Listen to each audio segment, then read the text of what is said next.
Hello, humans, and welcome to another episode of Gen X Gamer. Who brought wokeness to video games? Who brought wokeness to media? Those are the questions we're going to answer today. But first of all, you need to be familiar with a couple of things, right?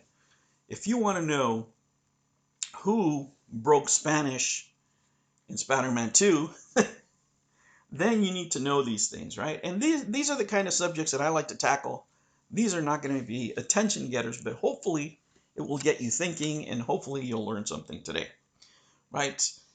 Who is implementing all these policies across the board with all these companies, whether it's Disney, Sony, Microsoft, and a bunch of the other companies that you love that maybe are doing projects that you're not appreciated of right now, how they're changing them in certain ways, right? Well, let me tell you, some of it is organic, like from independent creators, and that's amazing, right? People should be able to express whatever political points of view they want in whatever way they want, whether it's left, right, center, whatever. This is America. You should be able to do this. But what's happening here is something very different, right? What's happening here is being done by what most people call out there the owners of the country. Now, for those of you who are not, okay, versed in, economical and political, discourse out there, who are the owners of the country when people say that? Well, some people might say the Illuminati and shit like that, right?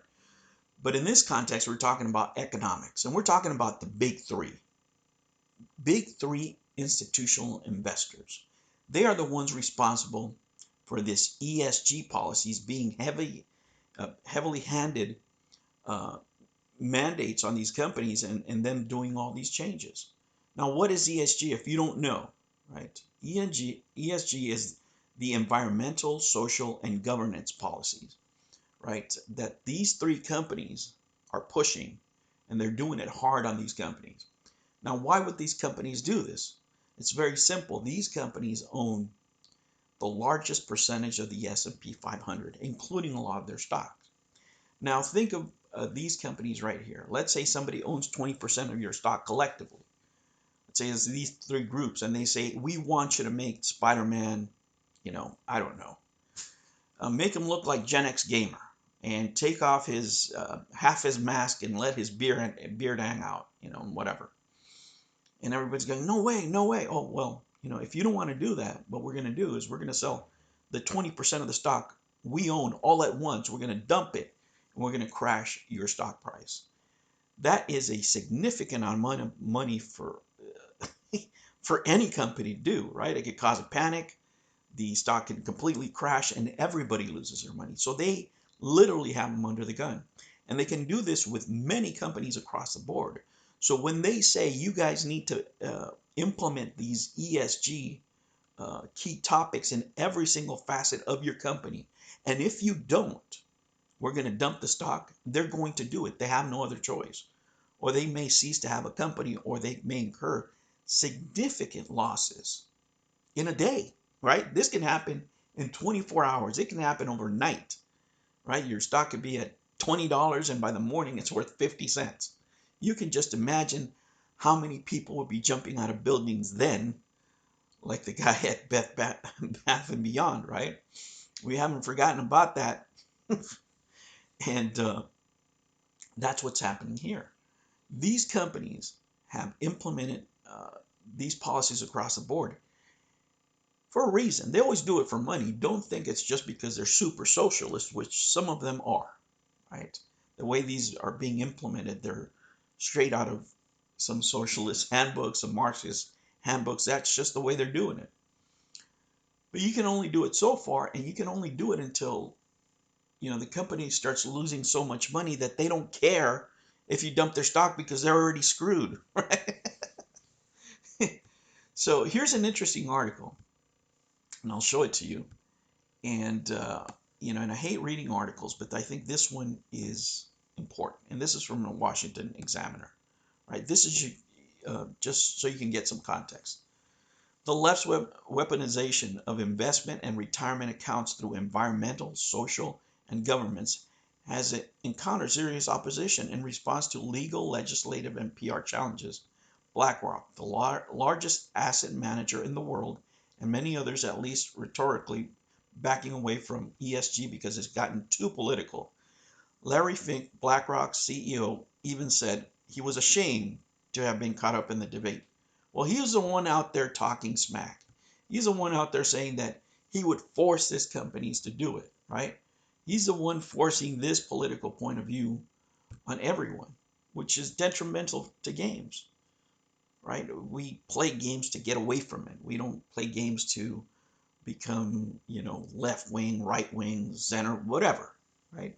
A game can have a political point of view for whatever reason, if that's what the artist decides to do, right? But it's very different than a corporation coming in and mandating you as an artist to hold a political point of view, whether you like it or not, right?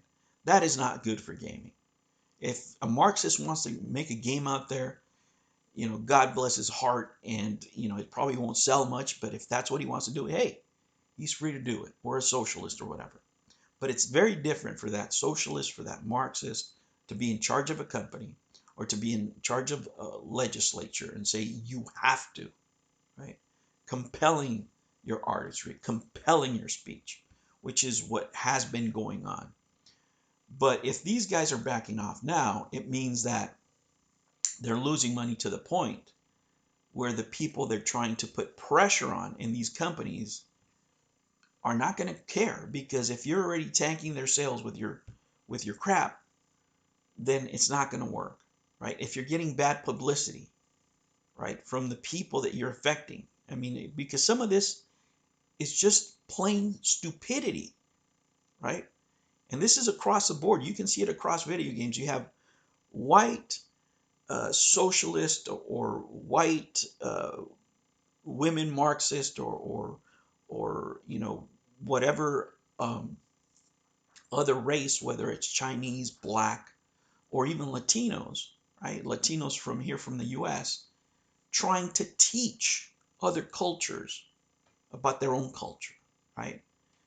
If you're a third generation, fourth generation Hispanic, there isn't shit you're going to tell to a Mexican about Mexican pride and what he should believe about his country, right? If you're seventh generation Chinese in in Washington State, China's not listening to you, right? Your opinion is not important, other than to the people that you're forcing to your views on the game, and that's why they ban your games in their country, right? To me and to most people out there that are fans of video games, they're an art, an absolute art, and whether the creator wants to make it political or not, it's his choice, right? And we get to vote with our dollars whether we like it or not. But what has been going on here, where they're shoving stuff down your throat whether you like it or not, is wrong, in my opinion, right? But this is how these companies are getting away with it. This is how these companies are doing it. And this is just something that they can do in order to make money. Don't think that these bastards are doing it for the kindness of their heart. These are the kind of bastards that will tank a company, right? They will tank a company and take it to 10 cents on the dollar just so they can buy it at 10 cents, right? These guys are not doing it because they're allies of anyone. The only thing these guys bow down to is the mighty dollar. They are businesses. That's what they do. They don't do anything else. They would sell their own mother, right, for a 25% return. So this isn't about making the world a better place. Do not ever believe that bullshit.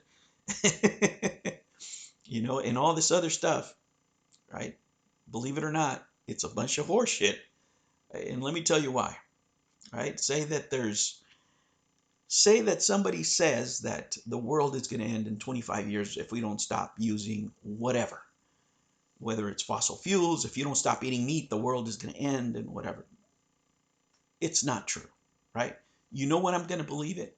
When an insurance company will no longer sell me insurance because they know they're going to pay because there's this disaster coming up. Until that happens, it's all pie in the sky shit, right? You can think that your neighborhood can go in flames tomorrow, but if you can still buy insurance, there's a pretty good chance it's not. And if you can't, right, if you can't buy insurance of what you're afraid of, then most likely it is going to happen. That's when you believe businesses. But this right here, guys, man, I hope it ends. I hope they free the artists to do what they're going to do without putting these kind of pressures. But these three houses in here, right, and we all have them, right? If you're listening to this and you work, they have a piece of you and you have a piece of them. That's the other thing. A lot of your retirement plans are involved with these people, with your family. You have to remember 43% about of the stocks that are owned out there are owned by people 65 and older, right? So it involves everybody at all times. So keep an eye on this. Support who you want to support. But hopefully you learned something today, right? Hopefully you know where this is coming from. And these three companies are the big pushers of all the wokeness and all the media and video games that you see. All right, humans, I will catch you on the next one. Take care.